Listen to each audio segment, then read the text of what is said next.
A little ways back, my wife and I were going to a family reunion in Wisconsin, and I was driving her vehicle. She's in the passenger seat. Kids, my mom in the back. We're heading off to where my wife grew up, in the middle of nowhere in Wisconsin. We're driving along, and we've got just a little ways to go.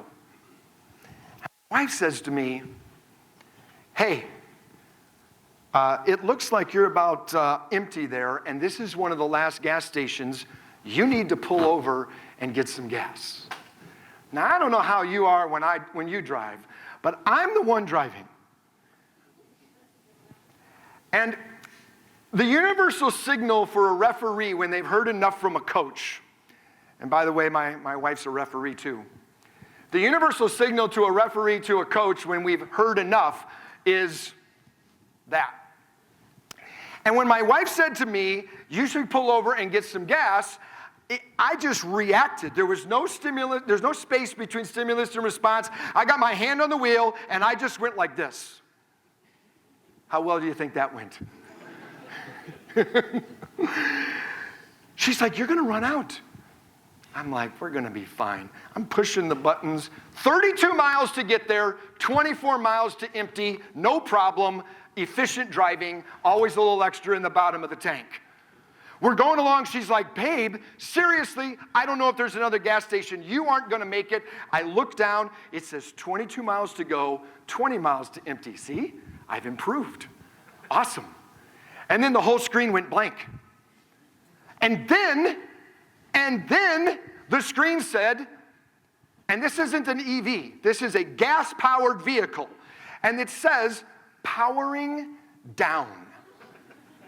And the whole vehicle stopped. All I had left was the brake and the steering wheel. And I go flying off the highway at 65 miles an hour down the ramp. My wife is like, "What did you do?" We go around the stop sign. I get around the corner.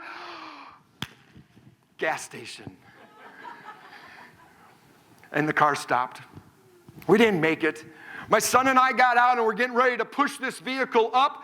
And this gentleman pulls up in his truck, rolls down the window and says, "Do you need some help?" I'm like, "Yeah." He and his son get out and they push us to the pump.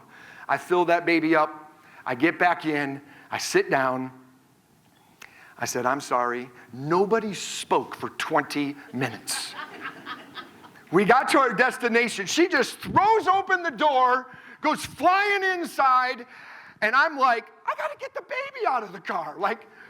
So I come running in, and there's 40 people in her family just looking at me like I'm the dumbest person in the world.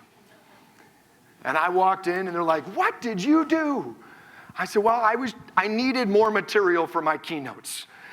At the end of the day, my friends, I ran out of gas. My wife was trying to speak to me. The vehicle was telling me I wasn't going to make it. And my pride got in the way because I wasn't willing to listen. See, the greatest communicators hear more than they say. They're learning. They're listening to learn. They're willing to receive constructive feedback. They're willing to see what might have gone wrong. They're always looking for an opportunity to be more excellent. Communication isn't mostly about what we say. It's mostly about what we're learning, how we are listening to one another to be able to solve problems.